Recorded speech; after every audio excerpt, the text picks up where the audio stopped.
Hey there. We're going to talk about the one-page business plan today, and I love this topic because it's the greatest way to get started, regardless of what industry you're in, how much experience you've got with your business, what age you are, what you want to do with your business, all that kind of stuff. The reason it's so great is because it embodies the least amount of work that's right for you, and it's a great starting point for any type of business at any stage of business, wherever you're trying to take that next step or your planning process. Another reason I love this is so many planners out there, so many business owners, so many new entrepreneurs get intimidated by the planning process. They say, oh, I got to create this 20-page document, 30, 40-page document. And first off, not everyone needs to do that. A lot of times these leaner, more cyclic approaches to planning are all you'll ever need to do to get that business up and running, to validate it, to make sure you take those next steps. So we're going to go through the process and get you started really quickly. The good thing is you can hardly do this wrong if you just follow these steps.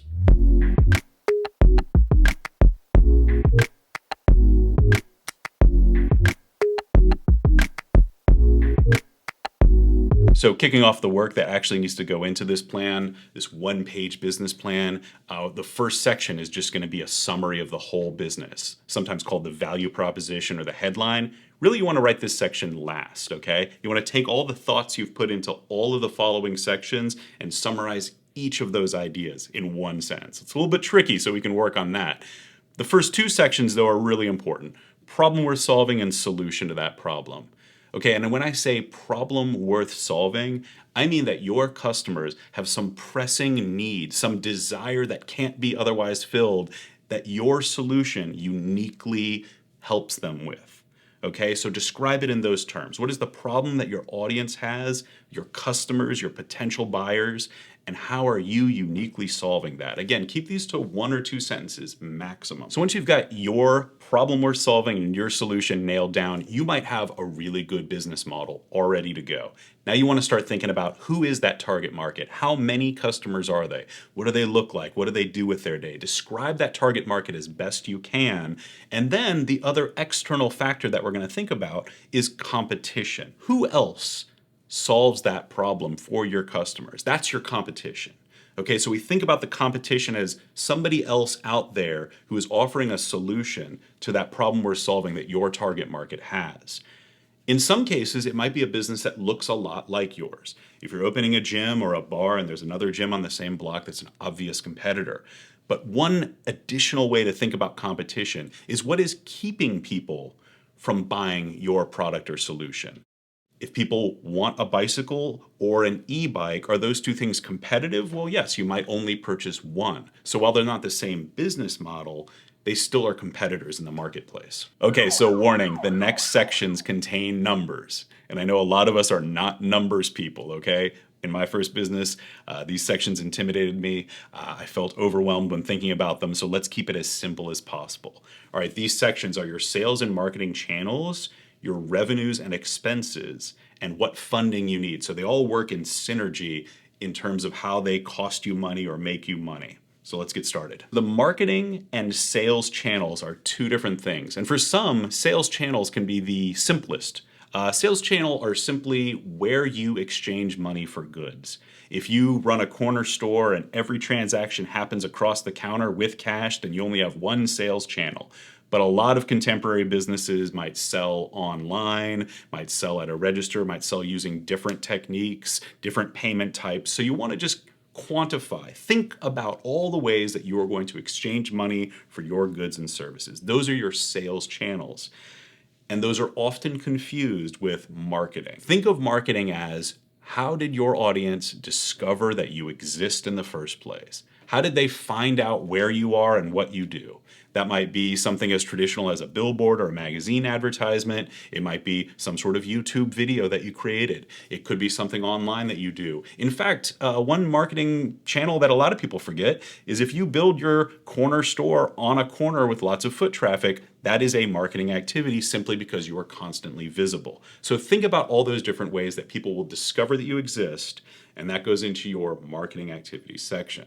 So your marketing activities and sales channels, of course, start to affect your revenue and expenses, the two next sections. Now, this is where we really start talking about the financial 101 of your business. Keep it simple, though. Revenue is simply the money that you earn. How do you earn that money? By what means, and how much money do you think you're going to be getting from each of those different revenue channels? So that's all you want to do. For now, just summarize it in words, and we'll come back to this section later with numbers. Same in the expenses. If you're talking about expenses, think about the ways in which you're going to have to spend money to keep this business up and running.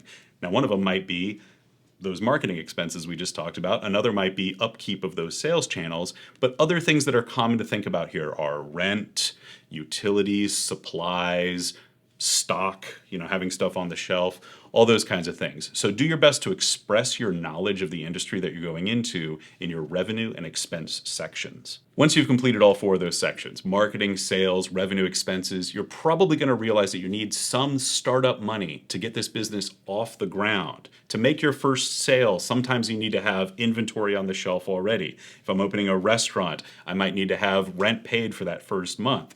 So that's where we're coming into this section called funding needed, the funding you'll need to get started. To go from nothing to something, you might need more money than once you're up and running. So that's what this section is all about. It's a great time to guess, to come up with an answer that seems as right as it can seem right now, and come back to refine that value over time. Once you've got all those thoughts down in this one-page business plan, there's a few more sections that you want to think about. These are more management-oriented. Okay, so you've got your employees, the people you're going to hire to do this job, and include yourself. Don't forget you, the business owner, the manager, the CEO, the founder, whatever role you're going to play. And who are the other partners that you'll have to partner with? This might be key suppliers, business development partners, support, mentors, incubators, accelerators, all into this section. So again, show your networking power, show how you know where this business is going to develop into, and use that to develop the milestones section or the schedule.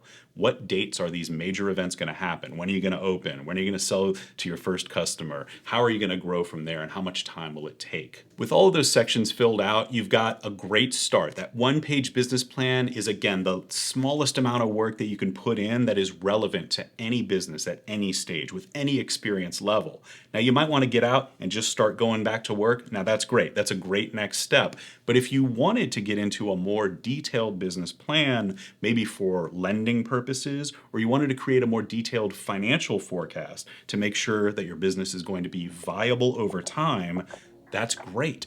This one-page business plan is still an excellent starting point to take those next steps. So we've covered a lot of different sections in a little bit of time. Now it's going to take you some effort to get into each one of those sections and provide thoughtful ideas for each step of that one-page business plan, but I believe in you. I think you can do it. If you've got expertise in your area, a lot of business owners actually know a lot more than they think. So this structure can really help draw out your expertise and get started in this process. Finally, don't forget, hit that like button. Subscribe for future updates. We got a video coming out next week about even more reasons this business planning process can be beneficial, not just to startups, but up and running businesses, all types of businesses, any experience, any industry, we got you. If you're working on your one-page business plan, let us know down in the comments. How's it going? What else do you want to hear from us? Thanks for watching this video, and we'll see you next time.